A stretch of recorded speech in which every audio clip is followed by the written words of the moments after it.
بسم اللہ الرحمن الرحیم۔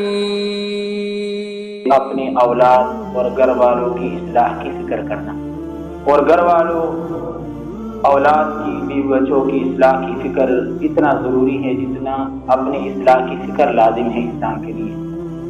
قرآن اور احادیث کی روشنی میں چند باتیں اب حضرات کے سامنے عرض کروں گا۔ والدین کے اوپر اولاد کے بڑے بڑے کیا حقوق ہیں، انشاءاللہ تفصیل کے ساتھ وہ بھی عرض کیے جائیں گے، لیکن اس سے پہلے اولاد کی تربیت کی اہمیت قرآن اور حدیث کی روشنی میں پہلے تو یہ بات سمجھ لیجیے کہ اولاد کا ہونا یہ اللہ تعالیٰ کی طرف سے ایک بہت بڑی نعمت ہے۔ اللہ تعالیٰ کی نعمتیں بے شمار ہیں، اگر انسان اور جنات اللہ کی نعمتوں کو شمار کرنا چاہے تو شمار نہیں کر سکتا، اور اللہ کی ہر نعمت بے مثال ہے، نفیس ہے، باجمال ہے، باکمال ہے۔ وَلَكُمْ فِيهَا مَنَافِعُ، اور ہر نعمت کا نفع بڑھ کر دوسری نعمت سے بڑھ کر ان بے شمار نعمتوں میں سے ایک بہت بڑی نعمت اولاد کی نعمت ہے۔ اولاد کو نور چشم بھی کہتے ہیں، لخت جگر بھی کہتے ہیں، اور رونق خانہ بھی کہا جاتا ہے، اور لاٹھی کا بڑھاپے کے لاٹھی کا نام اس کو دیا جاتا ہے کہ جب والدین بڑھاپے کی عمر کو پہنچاتے ہیں تو اولاد اس کے لیے سہارا بنتے ہیں۔ اور حقیقت بھی یہی ہے میرے محترم دوستو کہ اگر اولاد واقعی اولاد ہو تو اس سے گھر کی ویرانیاں ختم ہو جاتی ہیں، اس سے دل کو سرور حاصل ہوتا ہے، اور جوانی اولاد کی جوانی والدین کے لیے بڑھاپے کے سہارا بھی بنتی ہے۔ لیکن اگر حقیقی معنوں میں اگر وہ اولاد ہو، اولاد کا ہونا ایک نعمت ہے، اور اولاد کا دیندار ہونا، نیک ہونا، ذمہ داری کو محسوس کرنا یہ دگنی نعمت اور دگنی خوشی ہے۔ یہ نیک اولاد دنیا میں بھی انسان کے لیے نیک نامی،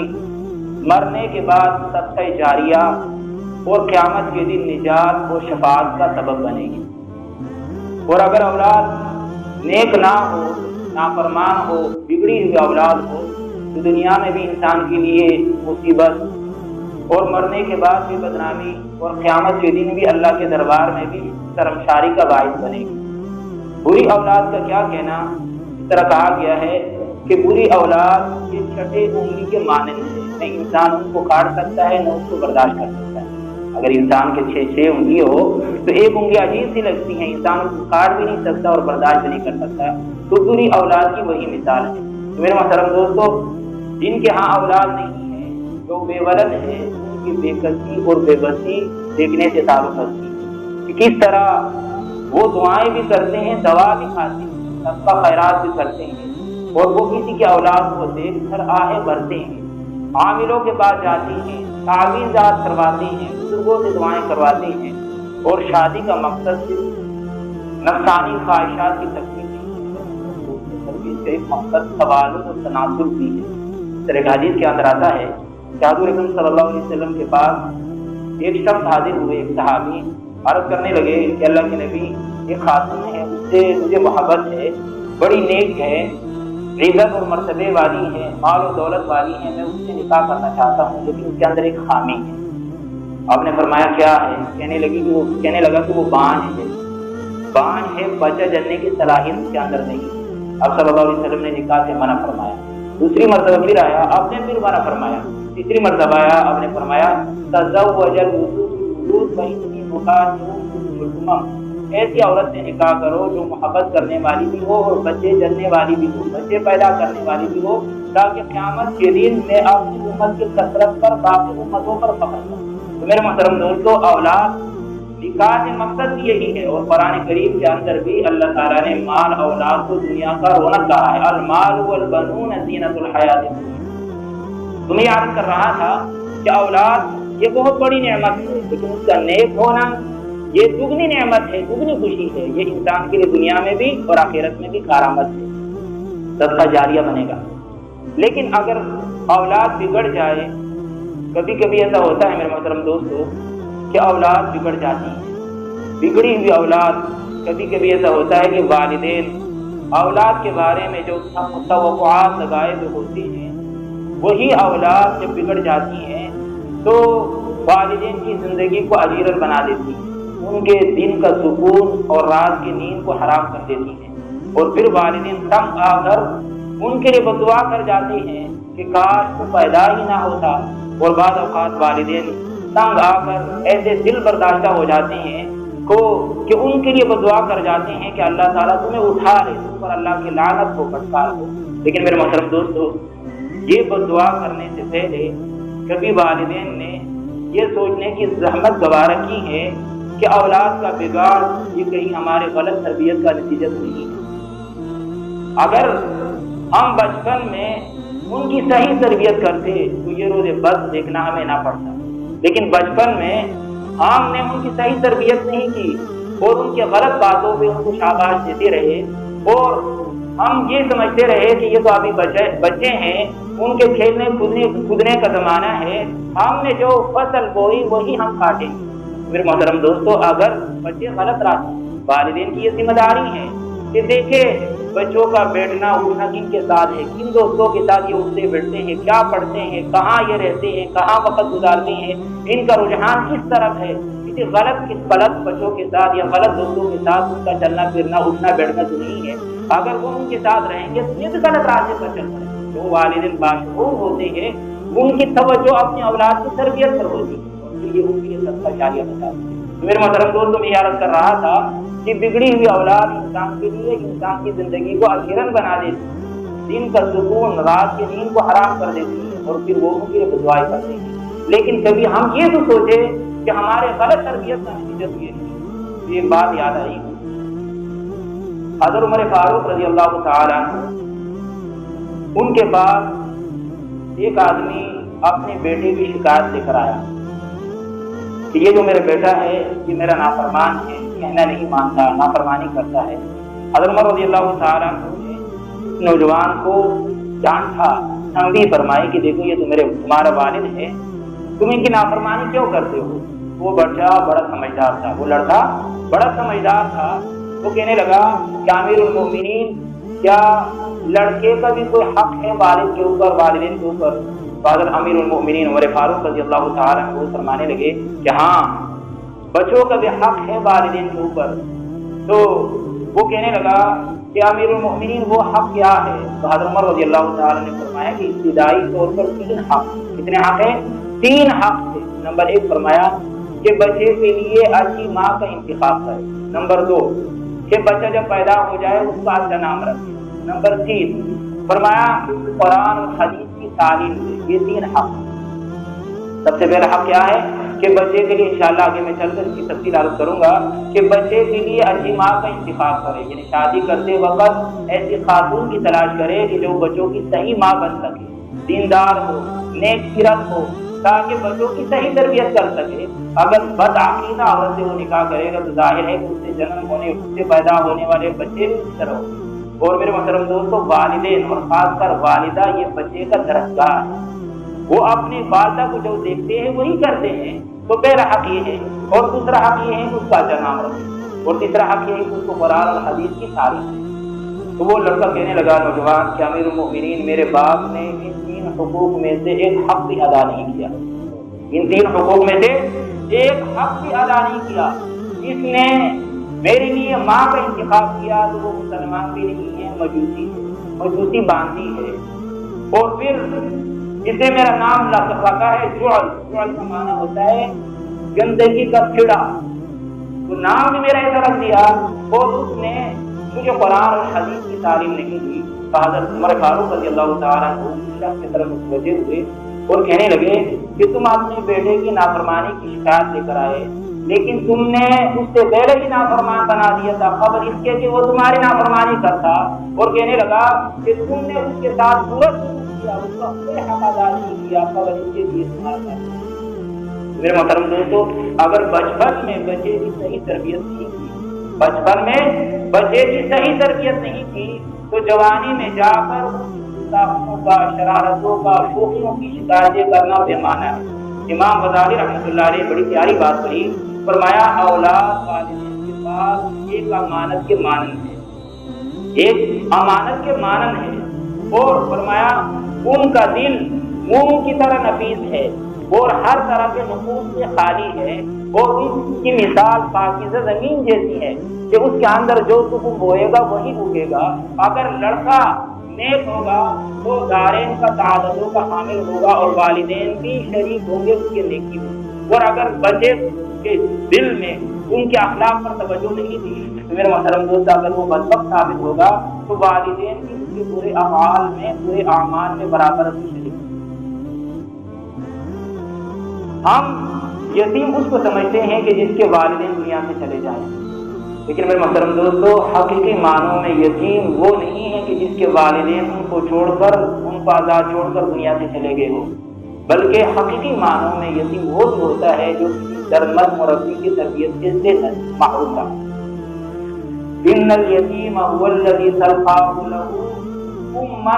تخلفا او ابا